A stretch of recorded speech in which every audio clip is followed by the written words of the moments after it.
11월 10일 월요일. 로댕의 각성. 조각가 로댕은 3번이나 프랑스 국립미술학교에 낙방했습니다. 생계를 위해 은세공을 하던 그는 어느 날 친구로부터 눈에 보이는 나뭇잎만 만들지 말고 그 속에 있는 생명을 표현해보라는 충고를 듣고 큰 충격을 받았습니다.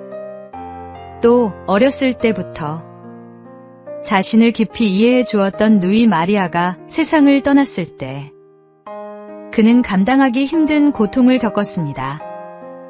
이 2번의 충격은 그를 자신 안으로 깊이 돌아보게 만들었고 이후 로댕은 조각에 온 힘을 쏟게 되었습니다. 정신적인 고통에서 벗어나려던 그는 오히려 그림과 조각에 대한 열정을 더욱 불태웠고 마침내 세계적인 거장이 되었습니다. 우리의 삶도 그렇습니다. 평안할 때에는 마음을 잊고 눈에 보이는 것에만 매달리기 쉽지만 시련은 우리를 멈추게 하고 내면을 바라보게 만듭니다. 고통 속에서 우리는 더욱 단단해지고 새로운 길을 찾게 됩니다. 그리고 무엇보다 우리 마음을 어루만지시고 새 힘을 주시는 분, 하나님이 계시기에 우리는 어떤 고통도 넘어설 수 있습니다. 그러므로 오늘의 아픔도 언젠가 감사의 토양이 되어 더 깊은 삶의 열매로 이어질 것을 믿으십시오. 오늘의 말씀. 우리가 환난 중에도 즐거워하나니 이는 환난은 인내를, 인내는 연단을, 연단은 소망을 이루는 줄 알미로다. 오늘의 만나. 고난은 때로 우리 내면의 진정한 가치를 발견하게 하는 하나님의 도구입니다.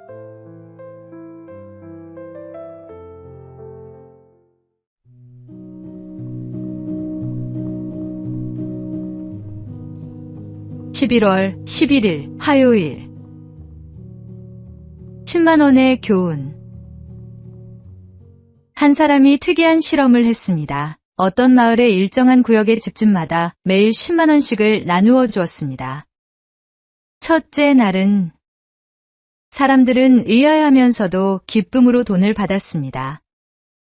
셋째, 넷째 날이 되자 이 소식이 마을의 화제가 되었고 사람들은 서로 흥분된 목소리로 이야기를 나누었습니다.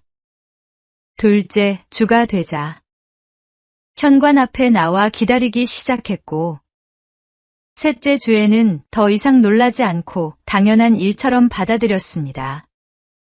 넷째 주가 되자 그것은 일상의 일부가 되어버렸습니다.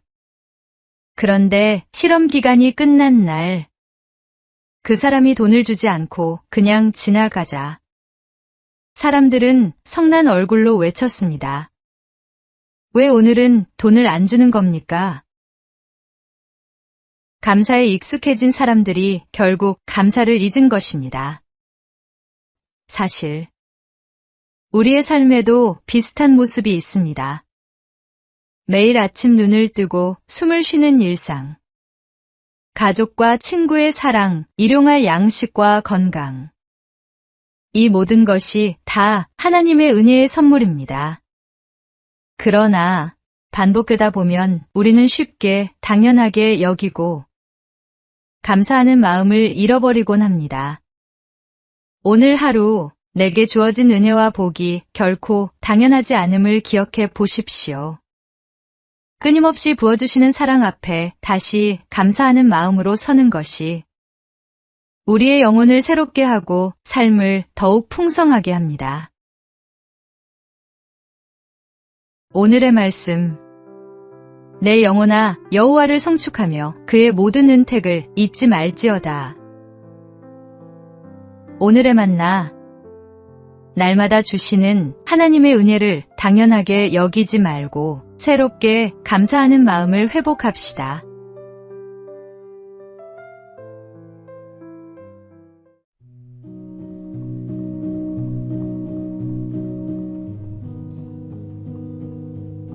11월 12일 수요일.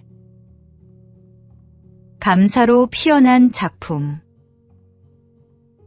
인천에서 활동하는 강석준 작가는 중증 자폐 2급 판정을 받았습니다. 어린 시절부터 사회와의 소통에 큰 어려움이 있었고 일상조차 쉽지 않았습니다. 그러나 그는 그림과 조각을 통해 자신을 표현하기 시작했습니다. 사람들과 말로 나누기 힘든 내면의 세계를 붓과 조각도로 풀어낸 것입니다. 그의 작품은 멸종위기 동물과 자연을 주제로 하고 있습니다. 다른 사람에게는 장애로만 보일 수 있는 한계가 오히려 세상을 바라보는 독특한 시선과 예술적 감수성으로 바뀐 것입니다. 지금 그의 작품은 공공기관 전시에도 초대되고 많은 이들의 공감을 얻고 있습니다. 강 작가는 자신의 상황을 원망하기보다 주어진 삶 안에서 표현할 수 있는 것을 감사하며 이어갔습니다. 그 결과 남들이 보지 못한 아름다움을 작품으로 담아낼 수 있었습니다. 잃은 것에 머무르지 않고 남아있는 것에 감사하며 집중할 때 그것이 곧 삶을 빛나게 만드는 힘이 됩니다. 오늘의 말씀. 비록 무화과 나무가 무성하지 못하며 나는 여호와로 말미암아 즐거워하며 나의 구원의 하나님으로 말미암아 기뻐하리로다.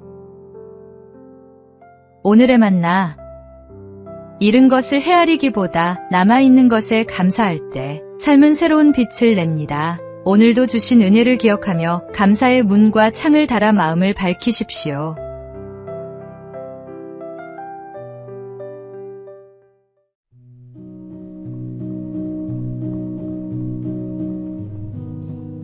(11월 13일) 목요일. 마지막 순간의 고백. 코미디계의 대부라 불리던 전유성 씨는 평생 이성적 사고가 강해 신앙을 쉽게 받아들이지 못했습니다. 그러나 30여 년 넘게 그를 위해 눈물로 기도한 후배들과 가족들의 헌신은 끝내 결실을 맺었습니다. 건강이 악화되던 지난 여름, 청도에서 인연을 맺었던 김성황 목사가 병원을 찾아 기도할 때 전 씨는 마침내 아멘으로 응답하며 하나님을 영접했습니다. 이후 병실에는 매일 성경과 찬송이 흘러나왔고 그는 자신을 돌보러 온 후배와 함께한 작가들을 위해 그리고 무엇보다 딸을 위해 기도했습니다. 하나님, 우리 딸 잘 부탁드립니다. 라는 마지막 기도와 함께 하나님을 믿으라는 믿음의 유언을 남겼습니다.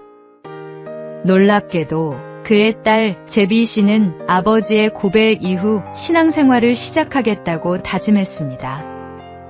장례 또한 기독교 예식으로 드려졌으며 많은 동료와 후배들이 함께하며 그의 새로운 시작을 축복했습니다. 포기하지 않고 드린 오랜 기도는 마침내 기적의 열매가 되었고 하나님의 은혜는 마지막 순간까지 그를 붙드셨습니다.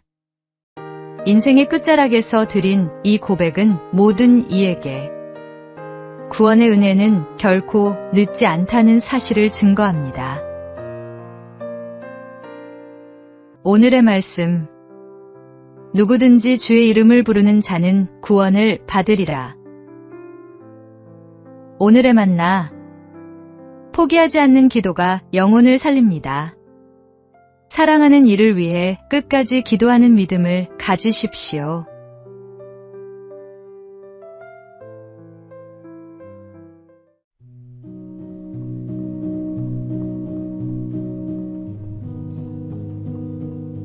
(11월 14일) 금요일. 감사의 편지.